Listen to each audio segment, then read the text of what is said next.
Сәлем, достар! Привет, Костанайский регион!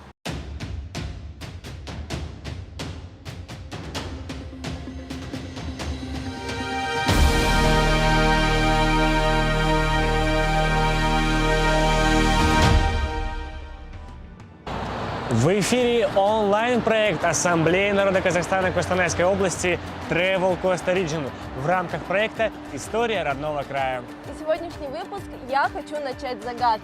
Юра, ответь, пожалуйста, на вопрос. Какой напиток, по мнению ученых Мюнхенского института, является в 10 раз полезнее молока? Так, но судя по тому, что речь идет об ученых из Германии и по месту, где мы с тобой находимся, речь, наверное, пойдет о пивном напитке. Өте дұрыс айтасың.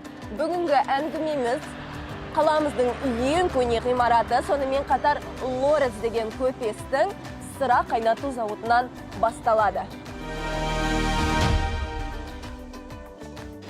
История этого здания началась в далеком 1890 году.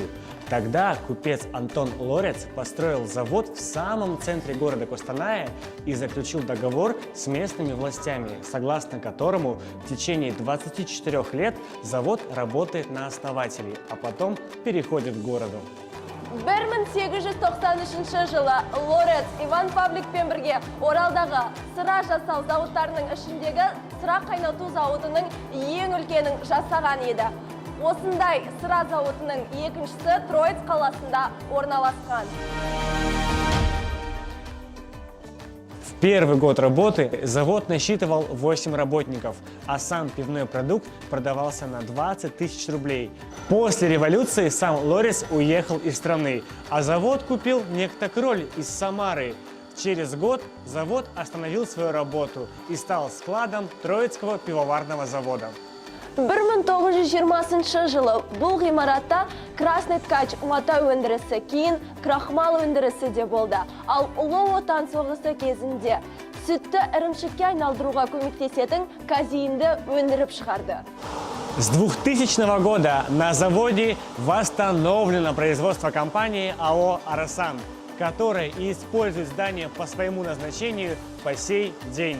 Күйдірілген кірпіштен салынған бұл ғимарат 115 жылдан бері Қостанай картасында қызықты да тарихи жерлердің бірі болып саналады.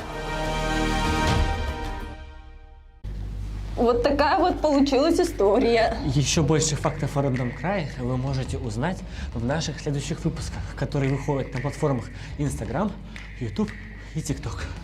Келесі кездескенше, достар. Ой, теперь выпуск точно не выйдет. Мы Да, заблудились. да, выйдет Я выпуск. боюсь темноты. Куда идти? Ага, выберемся мы отсюда, конечно. Кто свет додумался выключить?